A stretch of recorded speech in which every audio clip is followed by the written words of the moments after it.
Good evening. So the tshuva that I want to discuss this evening deals with more ben adam lachavero, interpersonal relations, dinim between shchenim, between different neighbors.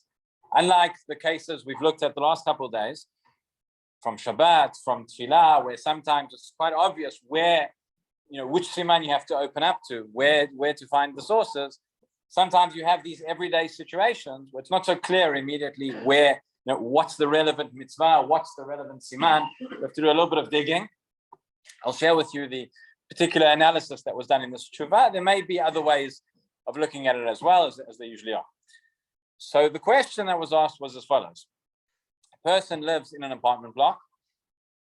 They live on the bottom floor, and they have a garden, they have a balcony, whatever it is. And one of the neighbors who lives above has children with a propensity for throwing toys. Throwing toys down, they play and they throw the toys down into this person's garden. This hasn't happened once or twice, it's been happening for years. And this person, this neighbor who's asking the question, says every time the toys come down or whatever else, they pick them up from the garden, they go up to the neighbors and they return the objects. But they've had enough. They've had enough of it, and they want the kids to stop throwing the toys. They want the neighbors to stop throwing things into their garden. And the question they asked is, until now they've been going and returning the objects. Can they stop returning the objects? Can they keep them in the garden and leave them? And maybe the neighbor will learn a lesson and will stop throwing the toys, or will get the kids to stop throwing the toys. That's the question as it's asked. So what's the relevant siman? What's the relevant mitzvah? How do we get to the answer? So the first step in this tshuva, the question is, before looking at if there's an obligation to take the toys back, is there a prohibition not to take the toys back?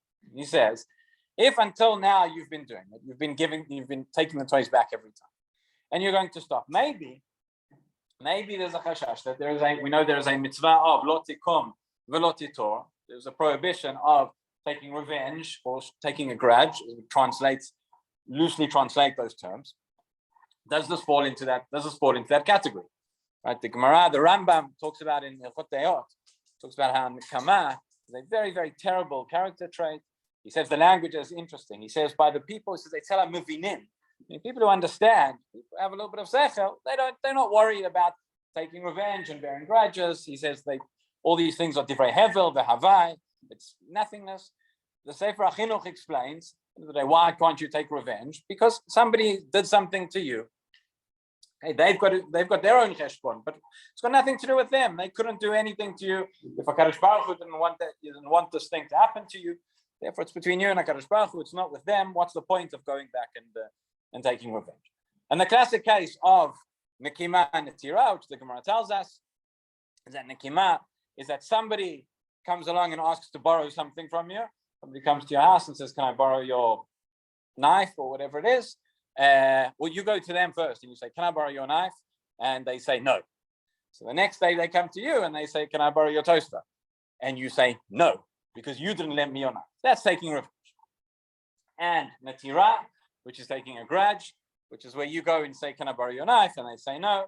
And the next day they come to you and say, can I borrow your toaster? And you say, sure, not like you. That is Natira. That's also forbidden. But so somebody did something did something negative to you. You do something negative back to them. You won't lend them this object, right? They threw their toys into my garden. I'm not going to give their toys back. Maybe that's Nekima. That's the first question. So then we could ask the following question. The case of Nekima Netira, which the Gemara tells us about, all that is referring really to something which has already happened. Something which has happened in the past, right? In the past, you wanted to borrow from this person, you wanted them to do you a favor, they refused to do you a favor, and therefore now you are repaying them, right?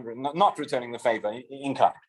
But what if it's not got to do with bearing a grudge, taking back for something that's already happened, but we're dealing with something ongoing. We're dealing with something for the future. We're dealing with a to'elet moving forward. So it's very interesting. There's a sefer called, the Ramban wrote a sefer called Torat HaAdam. There was a number of years ago in Sfat, there's a booklet that was published called Torat HaAdam LaAdam, which is all about between man and man, ben Adam LaChavero, different iyunim, different analyses of these mitzvot between man and man. And one of the analyses they have in there is there a concept of nikima leto'elet? Where's the most famous case of something leto'elet? We know there's lashon hara leto'elet, right? The Chofetz Chaim talks about you can't speak negatively about other people, but if there's a constructive purpose for it, again with all sorts of conditions, which we're not going into now, the person has to know it's not so straightforward to meet all those conditions every time, but meeting all those conditions for a constructive purpose, it would be allowed. So one of the examples that he gives, Chofetz Chaim says, if you talk about somebody else, somebody who is uncharitable, you ask the person to give you a loan, you ask the person to do a certain chesed for you, and they said no. So he says, you go around telling everybody that this individual is uncharitable, that's lashon hara. He says, not only is it lashon hara, you're transgressing also the prohibitions of lo titor, of bearing a grudge, because of what they did to you. But if there is if it meets all the conditions and there is a toilet, there's a constructive purpose of it moving forward, right? It could be that it's going to prevent somebody else from losing out or whatever it is. Then he says you can do it. You can say, and in certain cases, as we know, there would even be an obligation to say lashon hara l'toilet. So then, what about the other prohibitions of matira? Where did that fall away?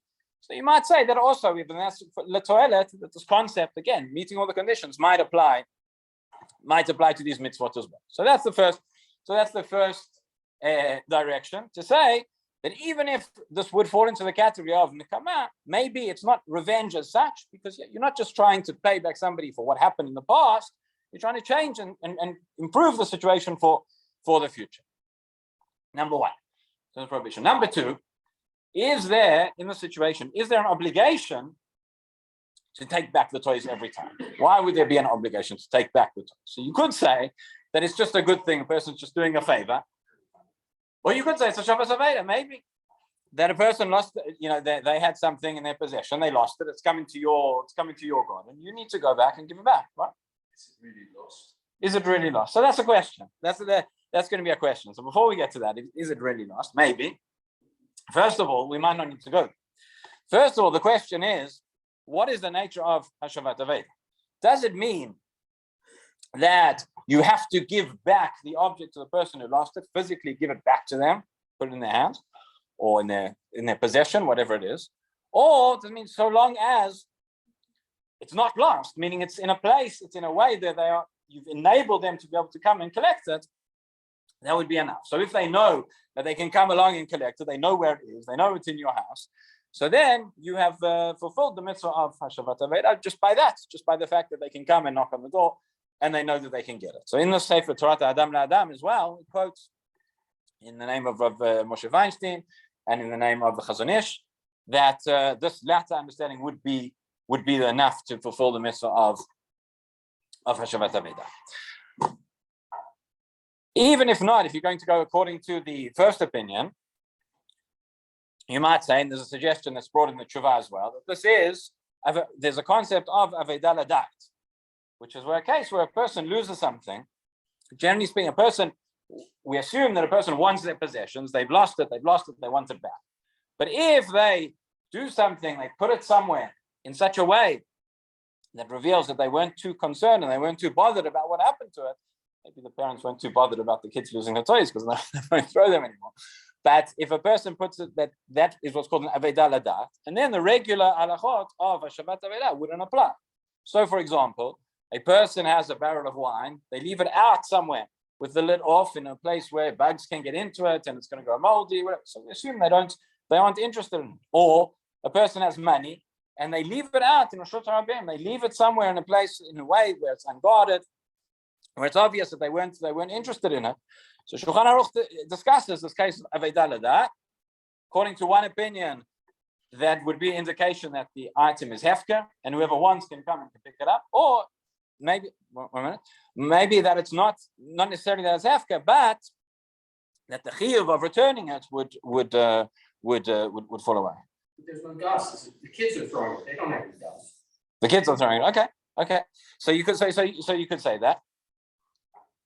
You could say that the parents have tried, right? They try to stop the kids from throwing it, but they just keep they keep throwing it.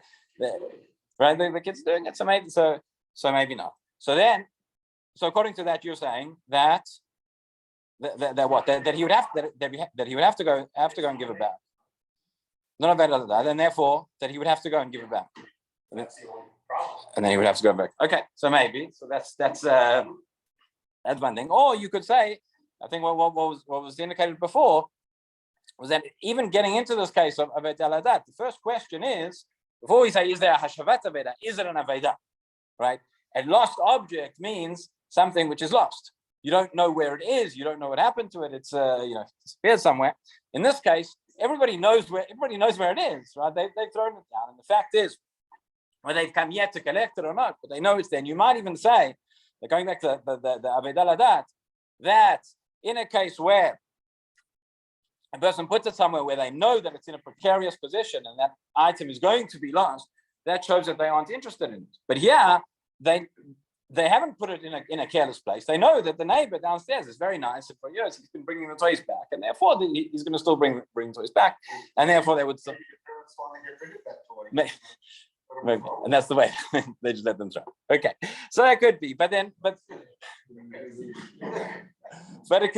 it could be very well that just based on the fact that there's no actual aveda here, that hasn't been lost, and therefore there's no obligation to return, and therefore in such a way the person decides that moving forward he's going to let the parents come along, knock on the door, and they can get the toys, and hopefully they'll encourage them to stop throwing. That would be fine, and that would be permitted. There's one more word of caution that's brought at the end of this tshuva, which is quite relevant as well, which is a word of caution about asking tshuvot, and especially of these kind of cases, over the internet. Because, again, the question comes in, there's a limited amount of information here. We've got these two neighbors going on. What's the background? What's the relationship? If the person maybe will say it's strictly permitted, you can stop giving it back. But maybe there's more going on here. Maybe there could be a whole conflict. And what are the reaction to that step might be out of proportion. Somebody needs to know. So in these kind of cases, there's always there can be more to it than that, and should be discussed fully to see the intricacies of the case. But strictly speaking, at least in terms of no sort of nekima, and probably not a chiyuv of hashavat aveda in terms of taking those toys back. Rabbi Kenigsberg Mincha Maariv Shiur Nov